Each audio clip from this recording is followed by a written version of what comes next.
নমস্কার। আমার সকল ভোজন রসিক বন্ধুকে ওরচের রান্নাঘরে জানাই সাদর আমন্ত্রণ। আমরা বাঙালিরা দেশি বিদেশি সব খাবারকেই নিজেদের মতন করে বানিয়ে নিতে ভালোবাসি। পাস্তা বানানোর আজকের পদ্ধতিটি খুব সহজ হলেও স্বাদে এর জুড়ি মেলা ভার। বাচ্চাদের টিফিনে বা নিজের লাঞ্চ বক্সে অনায়াসেই প্যাক করে নিতে পারেন এই হেলদি পাস্তা রেসিপিটি।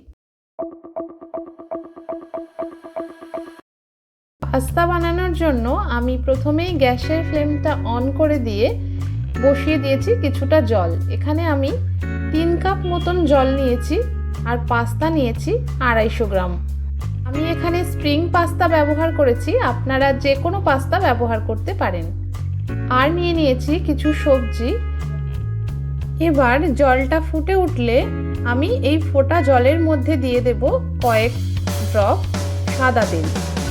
আর এরপর পাস্তাগুলো আমি এই জলের মধ্যে অ্যাড করে দেব। পাস্তা রান্নার সময় সাদা তেল যোগ করলে পাস্তাগুলো একটা আরেকটার গায়ে কিন্তু লেগে যায় না। সেদ্ধ করে নেওয়ার পর আমি কিন্তু ঠান্ডা জলে পাস্তাগুলোকে ভালোভাবে ধুয়ে নিয়েছি। যতক্ষণে পাস্তা সেদ্ধ হচ্ছিল আমি সবজিগুলো কেটে নিয়েছি। এখানে নিয়েছিলাম 2টো মিডিয়াম সাইজের পেঁয়াজ, একটা গাজর, একটা ক্যাপসিকাম আর কয়েকটা বিনস, আর নিয়েছিলাম 4টে কাঁচা লঙ্কা। এবার কড়াইতে সাদা তেল গরম করে তার মধ্যে ভেঙে দিয়েছি 2টো ডিম। আর এই ডিমগুলোকে আমি ভাজা ভাজা করে ভুজিয়া বানিয়ে নেব। এর মধ্যে ডিম ভাজার সময় একটু আমি নুনও কিন্তু দিয়ে দিয়েছি। ডিমগুলো ভাজা হয়ে গেলে অন্য একটা পাত্রে সরিয়ে রাখবো। আর ওই কড়াইতেই আরেকটু সাদা তেল দিয়ে তার মধ্যে দিয়ে দেব কুচানো গাজর আর বিনসগুলো।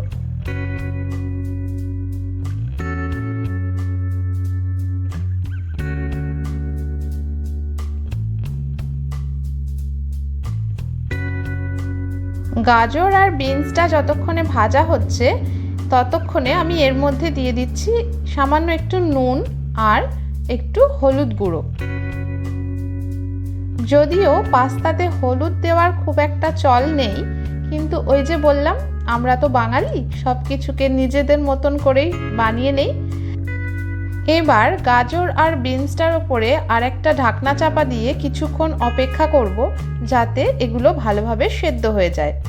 এরপর ঢাকনা খুলে আবার ভালোভাবে সব কিছুকে একসাথে মিশিয়ে নেব। আর একই সাথে এর মধ্যে দিয়ে দেব কুচানো পেঁয়াজ আর ক্যাপসিকাম। আমি প্রথমে পেঁয়াজ আর ক্যাপসিকামটা এর মধ্যে অ্যাড করিনি, কারণ এগুলোর একটু ক্রাঞ্চি ভাব থাকলে খেতে ভালো লাগবে। এগুলোকে আমি বেশি ভাজবো না। এবার পেঁয়াজ আর ক্যাপসিকাম ভালোভাবে ভাজা হয়ে যাওয়ার পর আমি এর মধ্যে দিয়ে দেব একটু টমেটো সস আর সামান্য একটু সয়া সস। এবার এই সসগুলোকে আরও একটু নেড়ে চেড়ে ভালোভাবে মিশিয়ে নিতে হবে সব ভেজিটেবলসগুলোর সাথে। আর এরপর এর সাথে আমি দিয়ে দেব সেই সেদ্ধ করে রাখা পাস্তাগুলো।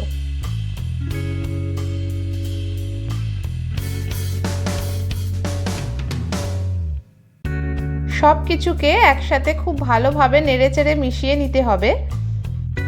সব কিছুকে মিশিয়ে নেওয়ার পর এবার আমি এর মধ্যে দিয়ে দেব 1/2 চামচ চিনি।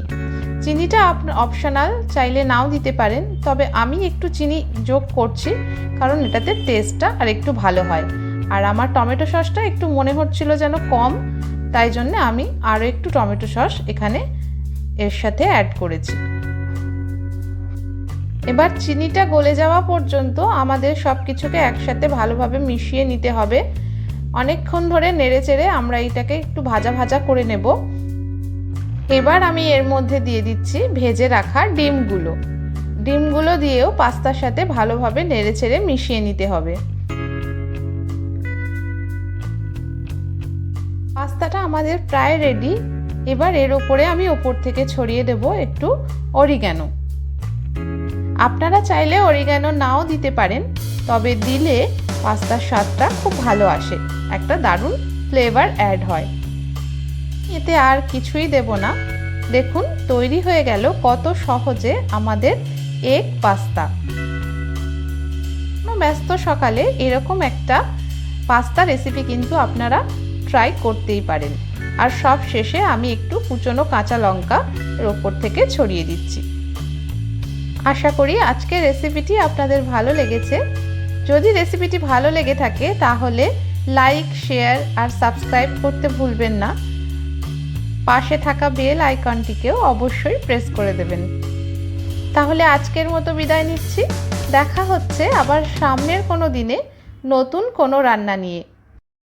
এতক্ষণ সাথে থাকার জন্য আপনাদের সবাইকে অসংখ্য ধন্যবাদ।